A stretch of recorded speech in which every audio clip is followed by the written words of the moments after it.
Hello, everyone, and welcome back to Real English Voices. I'm Tom. And I'm Ria. It is so good to be back with you all. Seriously, Tom, I had a listener message me this week, and they said something that really struck a chord with me.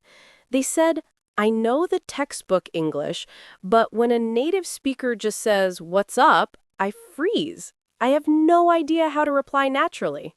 Oh, I totally get that. That's such a common experience. We learn the formal stuff. How are you? I am fine, thank you. And you? Which is perfectly correct. But in real life, walking down the street, meeting a friend, or even in an informal work setting, you hear 100 different things. And what's up is definitely one of the top ones. It's almost like a secret code of casual conversation. Exactly. And that's what we're going to unlock today. We're taking a deep dive into what's up and 9 other brilliant, natural, and super common informal greetings that will make you sound instantly more fluent and confident.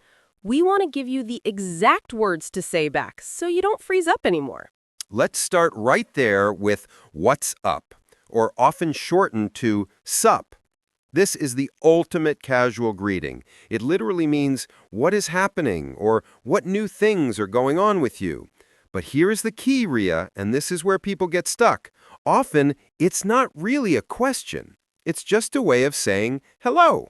That is the light bulb moment for so many learners because they try to answer with a detailed story about their day, when in reality, the most natural, common response is actually a greeting in return, often without giving any information at all. Right. My go-to answer for what's up is simply not much or nothing much. Or sometimes if I'm feeling a little more chatty, I might say, oh, just working or just hanging out. But the key is to bounce it back. You can say, not much. What's up with you? See? You turn the question right around. It's a conversational loop, not a detailed report. That's brilliant. The confidence comes from knowing the formula. Okay, let's move to our second one. It's very similar to what's up, and that is, how's it going? Ah, how's it going? I use this one all the time. Again, it's casual, it's friendly, and you'll notice the G in going is often dropped in fast speech. So it sounds like, how's it going? My absolute favorite, most natural reply is, good, and you? Short, sweet, and perfectly fine. Or you can switch it up and say, it's going well, thanks. Or if you want to be a bit more expressive, maybe try, can't complain. I love that one. It's cheerful without being over the top. It means things are going well enough. It's a very satisfyingly authentic response. Can't complain. That is a great one. Okay, number 3 is what I call the morning after the meeting greeting. If you saw someone yesterday and you're seeing them again today, maybe at work or school, you can say, how are you doing today? The reply here is classic. Just keep it positive. I'm good, thanks. Or, I'm doing great. But here's a pro tip for the listeners. Avoid saying, I'm fine. While grammatically correct, fine often carries a slight negative connotation in casual English, implying you're just okay, maybe even a little sad. Stick with good or great. That is such an important nuance, Ria. I'm fine can sometimes sound a little standoffish, like I don't really want to talk about it. Okay, let's jump to number 4. This one is simple, but people get confused on when to use it. Hey there. Hey there is pure filler and warmth. It's a little softer than a direct hello. It's perfect when you're approaching a friend who hasn't noticed you yet, or maybe a neighbor. And the answer? Just give a casual greeting back. Hey, or hi, or even, oh, hey. It doesn't require a status update. Precisely. It's just an attention grabber and a friendly acknowledgement. Moving on to number 5, we have the ultra-local, slightly more informal greeting you often hear in North America, which is howdy. Oh, howdy. That one always makes me smile. It's a shortening of how do you do, but it's really only used in a few regions now, generally the south and southwest of the U.S. If you hear it, it's a very warm, friendly greeting, and the best response is the simple, classic, hey, or howdy back. You don't need a formal answer. Absolutely. Embrace the informality. Now for number 6, and this one is about spotting a major change.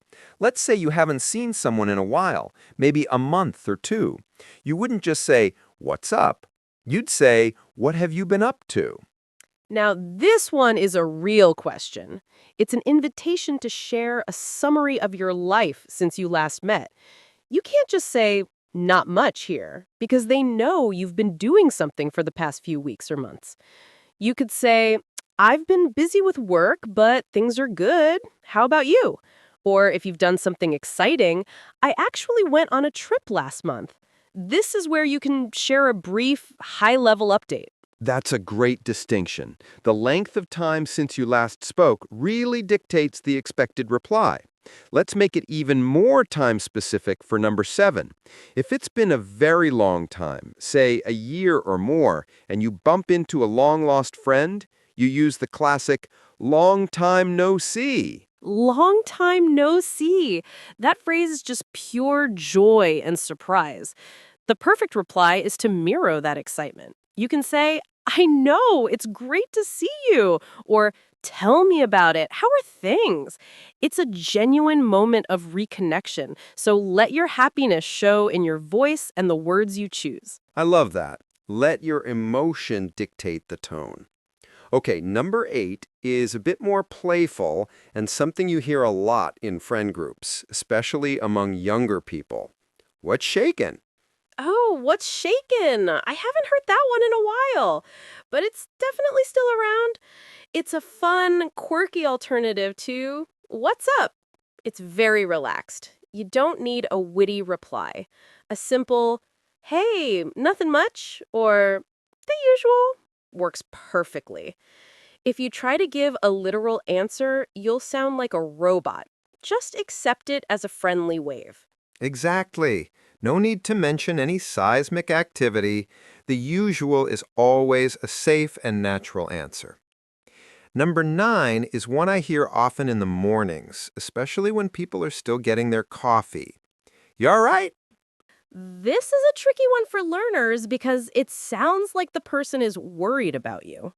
But in many English-speaking countries, particularly in the UK and Australia, you all right is a standard informal greeting.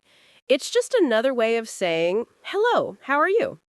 The most common natural response is, yeah, good, thanks. Or even just, yeah, and then ask them the same thing back.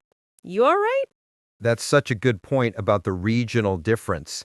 It's less of a medical check and more of a conversation opener. And now for our final 10th greeting. This is the one you use when you want to signal that the conversation should be really brief. Maybe when you're passing someone in the hallway. Hey, how you doing?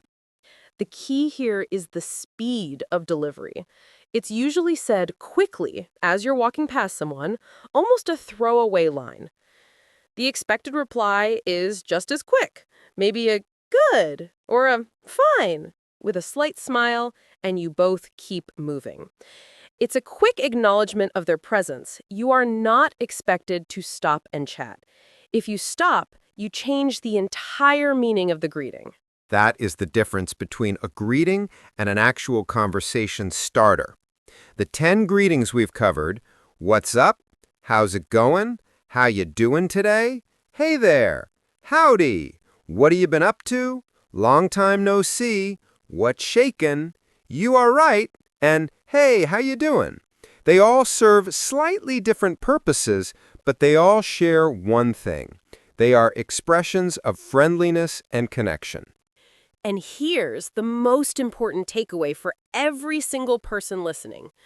The most confident and natural response to an informal greeting is often a short, positive acknowledgement, followed by asking the same question back. Not much. What's up with you? Good. And you?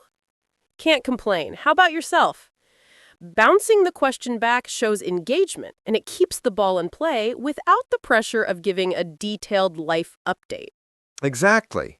Learning English isn't just about vocabulary and grammar. It's about understanding the unspoken rules of conversation, the natural flow, and the emotional tone of everyday interactions. You've mastered the grammar, now you're mastering the culture. And it takes time. It takes practice, and most importantly, it takes confidence. Don't be afraid to try out these new greetings. Start small. The next time someone says, "How's it going?" don't say the textbook, "I am fine." Say, "Can't complain," and watch the natural smile on the other person's face.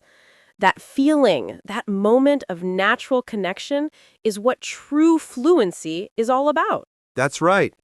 Every single time you use a natural phrase and it gets a natural reaction, that is a little spark of motivation that pushes you forward. We are so proud of you for showing up today and for being dedicated to mastering the real English voices you hear in the world. Keep practicing, keep listening, and keep building that confidence. We'll be here right alongside you. Thank you so much for tuning in to Real English Voices. We'll talk to you all next time. Bye for now. Bye, everyone.